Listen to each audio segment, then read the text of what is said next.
Eu sou Deoclésio Moraes e está começando o Imagem e Palavra.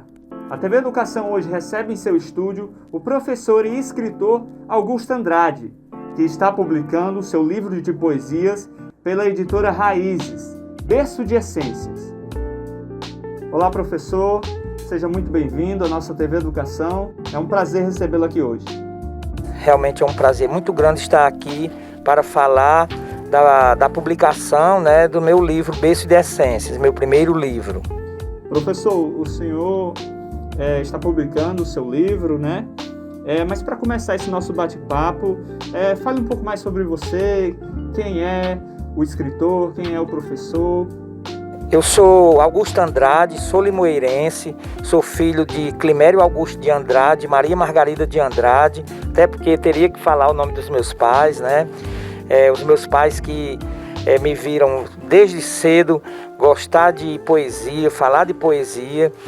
Sou professor da Rede Pública Municipal de Limoeiro do Norte, ensino também o ensino médio no patronato, e assim, realmente é uma satisfação muito grande, A história toda para eu estar aqui agora, para eu estar com o livro em mãos, realmente foi uma história de sonho, por que não dizer assim, A sua área de atuação é a história, E como é que o senhor foi parar na poesia? Sempre eu tive vontade de fazer o curso de letras. Por exemplo, no ensino médio eu já estava voltado para esse intuito. E na época que eu terminei, o ensino médio não ofereceu na UES o curso de letras. Fiz história pensando em mudar. E realmente não deu certo fazer, Assim que terminei o curso de história, entrei logo em sala de aula, muitas aulas. E inclusive entrei agora como graduado. E não estou fazendo um curso regular, mas vejo que o curso de letras está bem dentro da temática poesia, da temática o mundo das letras, do mundo da palavra, por que não dizer assim. E de onde surgiu a inspiração para fazer poesia? Eu venho de uma família que gosta muito de poesias, E eu notava que o meu pai praticamente não sabia ler, Mas gostava muito de poesia. E eu escutava minha mãe lendo cordel para o meu pai. E papai decorava e depois falava isso pra gente, E teve também de levar a gente, eu tenho 2 irmãs, ele reunia a família, levava a gente para as cantorias, naquele tempo. Tenho certeza que quem lê meu livro Berço de Essência vai ver aquele menino Augusto, o menino pobre, vai ver aquele menino que amava e ama os passarinhos, vai ver aquele menino que gostava de subir nos arvoredos do quintal. Para falar nisso, acho que eu vou até ler um poema, vou ver se eu digo um poema que está o Augusto lá. Meu quintal é um céu sem purgatório, nele almas de pássaros se agregam, liberdade de asas se congregam, sem o corpo passar por crematório. Meu quintal tem santíssimo oratório que atrai oração de passarinho.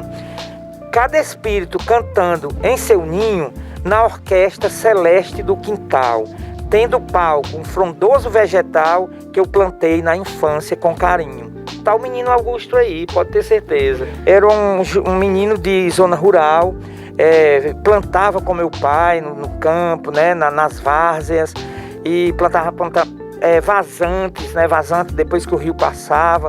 E assim, no dia do lançamento do meu livro eu até contei isso. Eu acho que o meu primeiro poema foi eu plantando com meu pai, sabe? Aquela perspectiva de, podemos dizer assim, de agricultura mesmo, de subsistência, E eu disse, pai, eu acho que eu pequeno mesmo. Pai, vai nascer um pé de milho invisível. Ele olhou para mim e não entendendo, será que esse menino tá falando o que mesmo, Aí, Deoclésio, eu acho que ali eu estava fazendo minha primeira poesia, sabe? E com isso, às vezes pedia livros emprestados de poesias para ler, me identifiquei com alguns autores, Eu cito muito o autor Manuel de Barros, onde ele diz que o quintal dele é maior do que o mundo. E assim, Deoclésio, é muito bacana, eu acho que eu nasci para viver momentos como esse, sabe? De estar aqui falando até um público em geral, aos meus alunos, que os alunos também gostam de ler. Eu tive salas de aula que eu dizia, gente, eu ainda vou lançar um livro. Uma coisa linda que eu vou falar, teve salas que disse, tio Augusto, a gente vai ajudar o senhor. Quer dizer, teve um aluno que uma vez chegou para mim e trouxe trouxe um chamequinho daquele lá, né?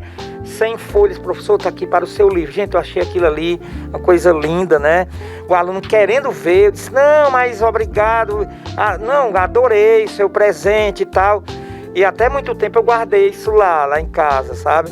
Então os alunos, agora mesmo, alunos querendo comprar meu livro, né? Eu fiz uma tiragem de 100 livros praticamente. Vendi todos, só tem aqui o meu. Assim, e os alunos às vezes no meio da aula, tio, que eles chamam a gente ainda de tio, né? Lê um poema aí dos seus. Aí às vezes eu estou, por exemplo, explicando sobre o Rio Nilo, né? Que sou formado em História, dando aula de História do Rio Nilo. Dentro do meu livro tem um poema falando sobre o Rio Jaguaribe. É isso que eu queria saber do senhor. Como é que o senhor se o senhor consegue trazer essa sua área, né, de atuação para dentro dos seus poemas? Pode ter certeza que sim. Por exemplo, um link desse, você já pensou, eu estar falando lá do Rio Nilo, que deu vida ao Egito, uma dádiva, né, para nascer o país, aí no meio do deserto, aí eu falo aqui do Rio Jaguaribe em poemas.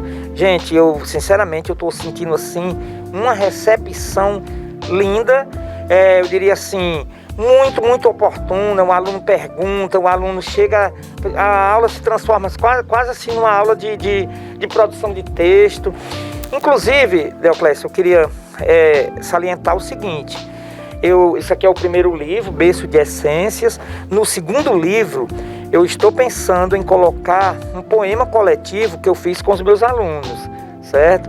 Eu fiz um poema, eu disse, olha gente, na aula de produção textual, nós vamos fazer um poema hoje coletivo, uma sala assim muito muito bom de dar aula lá, porque todo mundo tinha uma visão de que vamos para a sala de aula, vamos ler, vamos... Aí o que acontece? Eu coloquei lá, o título é Quero Ser o Sol, numa sala de 40 alunos, eu ia colhendo frase por frase, fulano, e você? Gente, ficou num contexto assim, ritmado, certo? E todo contextualizado dentro do ponto de vista da grandeza do sol, do que o sol traz para a terra, do que o sol traz para as pessoas. Estou pensando em colocar no meu livro. E com isso, tenho certeza, foi uma coisa tão bacana que os alunos ficaram lendo assim, quando bateu para sair, né? Os alunos ficaram lendo, vendo o nome dele lá na lousa. Aquilo ali, gente, foi uma descoberta assim, muito, muito sensível e inesquecível. Professor, aí pegando um pouco dessa estrutura, né? Como é o processo da sua escrita? O senhor tem uma organização? O senhor é mais da escola livre? Como é que o senhor vê esse processo de escrita? Eu tenho, Deoclésio, muito poema feito, muito poemas livres, versos livres e brancos, versos modernos. E tenho também versos rimados, decassílabo. Eu diria que a poesia, para mim, ela chega de forma assim, por exemplo, eu não vou sentar e dizer, hoje eu vou fazer um poema, versos livres e brancos. Eu chego lá, sento, e o que o momento, vamos dizer assim, permitir, vai depender muito, que é assim, gente. Eu digo muito que as coisas mais bonitas são ditas pelos poetas, pode ter certeza. Não estou dizendo que eu digo as coisas mais bonitas, mas você, por exemplo, você pega assim, você lê um Fernando Pessoa, né? Você lê, por exemplo, um próprio Drummond, né? Que trabalhava a palavra como ninguém, sabia levar a palavra ao canto que ela merece. Então, porque eu digo que poesia não é nada mais, nada menos... escrever é você, vamos dizer assim, tratar a palavra, né? Então, quando se tem poesia no meio, você trata as coisas com alma, você vê a vida fluir de forma diferente. Inclusive, no próximo livro, é bem possível que eu vá trabalhar, não está definido ainda o título, mas é possível que eu vá trabalhar a questão do olhar, né? Um poeta pode muito bem ver uma coisa que outras pessoas veem só aquilo, né? Mas é porque ele está ali com os olhos da alma, né? É isso. Falando assim, lembro de um texto do Nietzsche, que ele fala sobre isso, preparar o olhar, né? Essa educação para olhar Então, eu acredito que é isso que a poesia dá também, né? Essa condição de contemplar o cotidiano, né? De ver de uma forma mais subjetiva aquilo que é muito concreto, ou ver o concreto, aquilo que é subjetivo. Trazendo um pouco dessa sua história, professor, eu vejo também a necessidade de falar sobre poesia infantil, porque às vezes é muito subestimado, né? As pessoas acham que criança não gosta de poesia, que poesia é para adulta, é para velha, é para adolescente, e na verdade não, né? A criança ela já tem aquele contato com a poesia a partir da parlenda, né? Quem não sabe um coti-coti, perna de pau, olho de milho, nariz de pica-pau, né? Ou então outras cantigas, né, infantil. Como é que o senhor vê esse tratamento da poesia infantil e também pegando a poesia de forma geral? Deoclésio, eu acho que você foi muito feliz quando você, né, focaliza a criança e a poesia, porque eu acho assim, se a poesia não conseguir ir lá, vamos dizer assim, no coração mesmo das pessoas, nada vai conseguir atingir isso aí. Então eu acho que a criança, a poesia é exatamente perfeita para se trabalhar uma aula, né?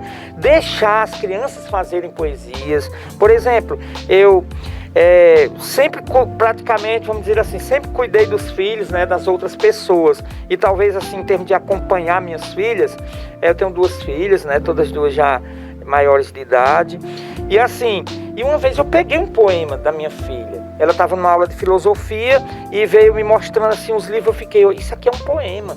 Inclusive, acho que estou até pensando, talvez, em outro livro, colocar essas coisas assim bem particulares. Eu digo, ela como criança, ela conseguiu fazer isso, né?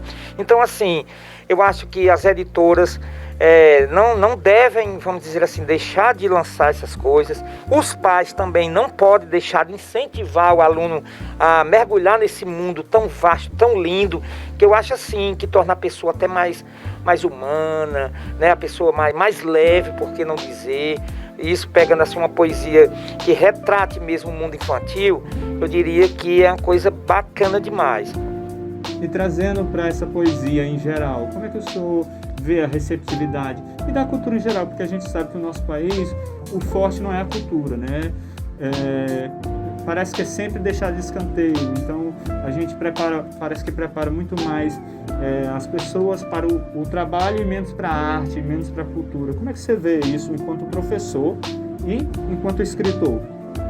Pois é, eu vejo assim como um sonhador. Eu queria que a arte, né, vamos dizer assim, fosse mais valorizada, a própria poesia, até porque sonhador, que eu digo assim, no meu livro eu digo muito que eu sou sonhador nesse sentido. Gente, quando você busca arte, poemas, leitura, você pode ter certeza que você está acrescentando coisas, vamos dizer assim, imortais na sua vida, né? Então, assim, eu acho que a cultura, ela realmente deveria ser mais valorizada, né? Você vê, Deoclésio, que é tão assim notável, é tão provável isso, quando você leva música para a sala de aula, às vezes música que são determinados poemas, né? Quando você vê a sala diferente, você vê o olho brilhar diferente, por quê? Porque vai, né, ao interior da pessoa, mexe com aquilo de mais, vamos dizer assim, particular que você tem, que é exatamente sua sensibilidade, né? Então, assim, eu fico feliz em estar nesse, vamos dizer assim, nesse momento. Gente, Deoclésio, eu nunca passei um momento tão especial como eu estou passando agora. Como? Desde a escolha, que eu tenho uma coletânea muito grande, sabe? Tem coisas ainda que eu nem digitei ainda, mas desde a escolha do meu livro, dos poemas para colocar no livro, aquele processo de quem vai fazer prefácio, aquele processo de quem vai corrigir, né? Então, assim, me fez muito bem, estou falando assim, bem coisa particular, e vejo nós como professores, tem alunos que está faltando às vezes, né? Às vezes é só um incentivo a gente pedir para ele guardando seus poemas, seus escritos, que futuramente podem ser valorizados e feitos um livro, né? Que dica o senhor dá para esses jovens, esses adultos, seja lá que idade, que ainda sonham em publicar seu livro, de escrever algo? Qual é a dica que o senhor pode dar? Pronto, Deoclésio. A dica é sempre acreditar, porque quem está falando aqui é uma pessoa que não deixou esse sonho morrer, tá certo? Eu tinha N situações para não estar aqui agora, eu tinha, vamos dizer assim, vários motivos para olhar os meus poemas e até ter, vamos dizer assim, ter raiva porque não dei, vamos dizer assim, ênfase a essa realização. E você citou uma coisa muito importante. Quantas pessoas que estão me ouvindo agora têm nas suas gavetas livros e mais livros que poderiam ser publicados? Gente, é só acreditar. Eu sei que é difícil. Por exemplo, fazer um livro, gente, não é fácil, né? Não estou falando nem do conteúdo. Vamos dizer assim, é de você trabalhar essa questão da logística, de você conseguir, de você, por exemplo, uma das maneiras boas é essa divulgação, né? Que inclusive agradeço demais. Também divulguei o meu livro. Assim, então, façam isso, pessoal. Acredite e comece, vamos dizer assim, a dar um pontapé inicial que a coisa flui, certo? É só acreditar. Professor, o senhor já adiantou um pouco de como você imagina alguns poemas, né? Você estava falando de fazer em parceria com seus alunos. Então, já tem um livro novo a caminho? Como é que está essa idealização? Pronto, exatamente. Como eu já falei, né, já fiz referência ao segundo livro. Não tem assim uma data ainda, tá certo? Mas vou fazer também ainda com a mesma editora, com meu amigo Francinilton Almeida, gente maravilhosa. Inclusive, eu queria ler um poema do segundo livro. Quando o sol ultrapassa a madrugada, na corrida da luz chega primeiro, ilumina o planeta por inteiro, é farol reluzente de chegada. Seu olhar faz cantar a passarada, tem poder de apagar noites escuras, faz da terra celeiros de farturas, quando aquece a planta e a semente. É o olho de Deus, literalmente, vigiando o viver das criaturas.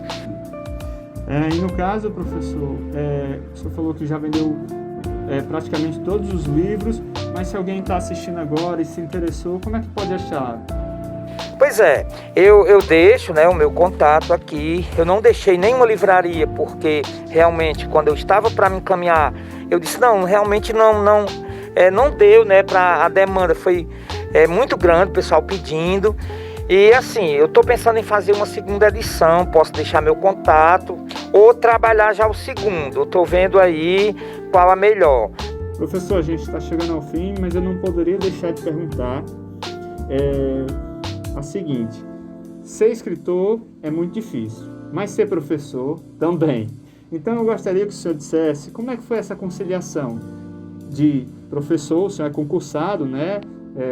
Como o senhor já falou, então deve ter uma carga horária muito corrida, mas também é escritor, que demanda tempo, demanda reflexão. Como foi que o senhor conciliou essas duas profissões?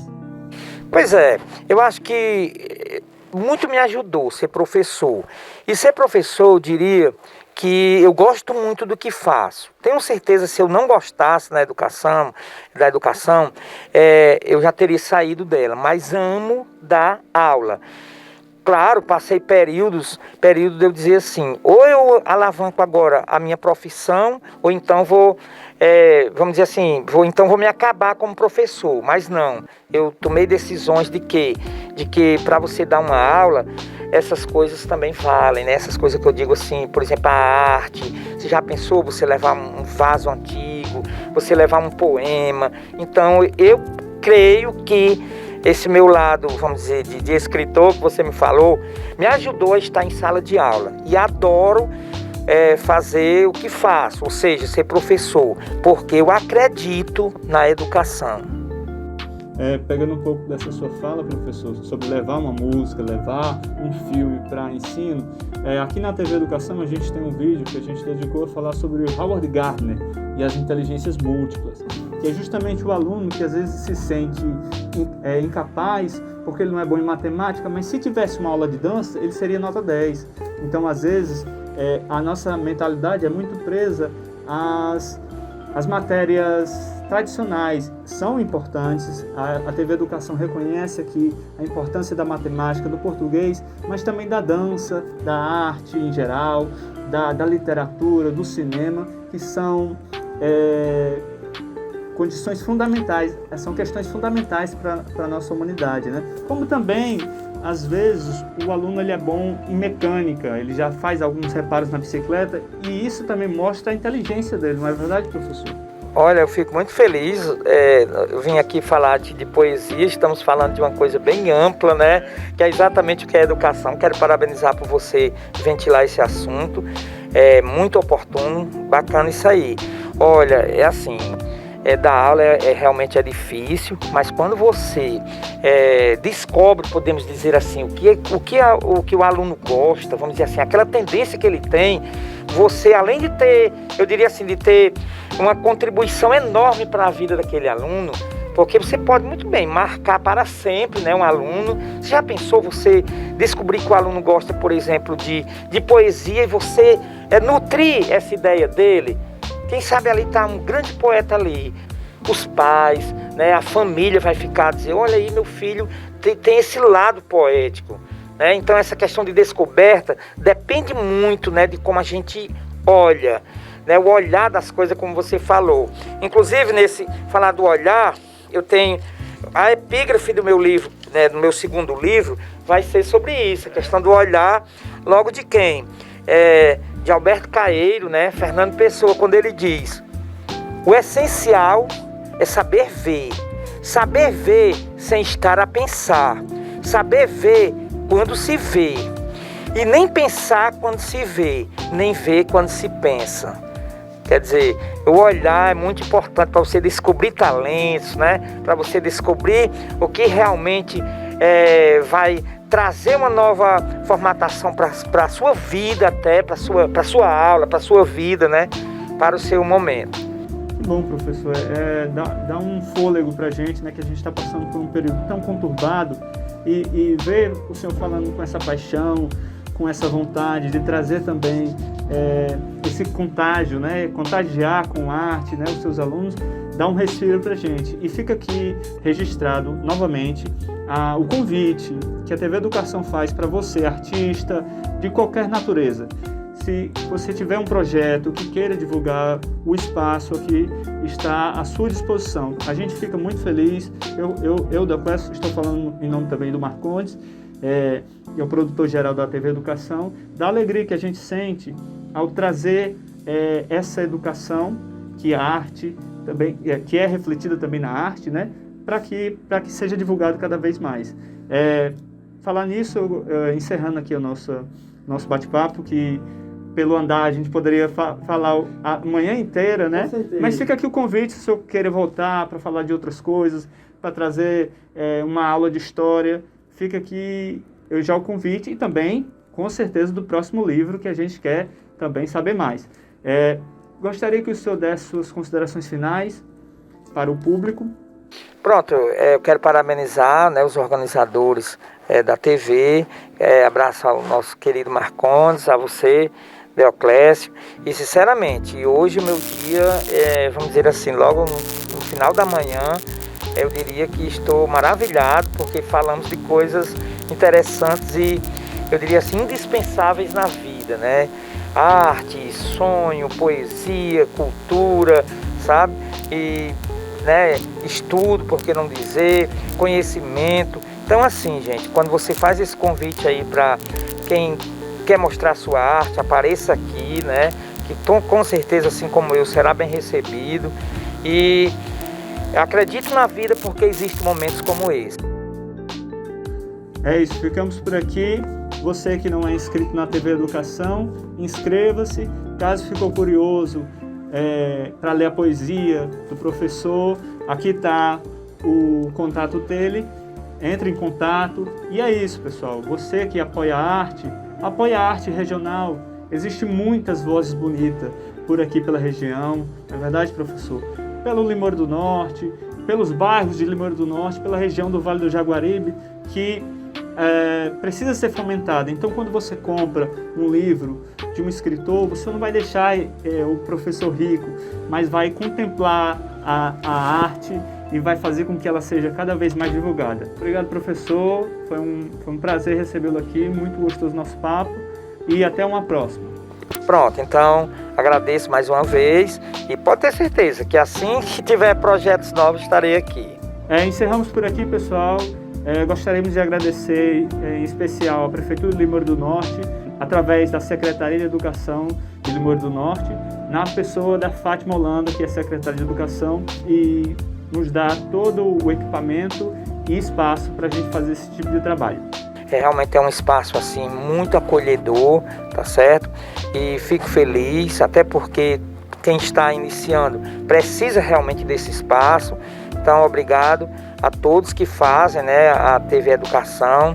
Valeu, dona Fátima, né, por nos oportunizar todo, né, esse momento. E grande abraço a todos.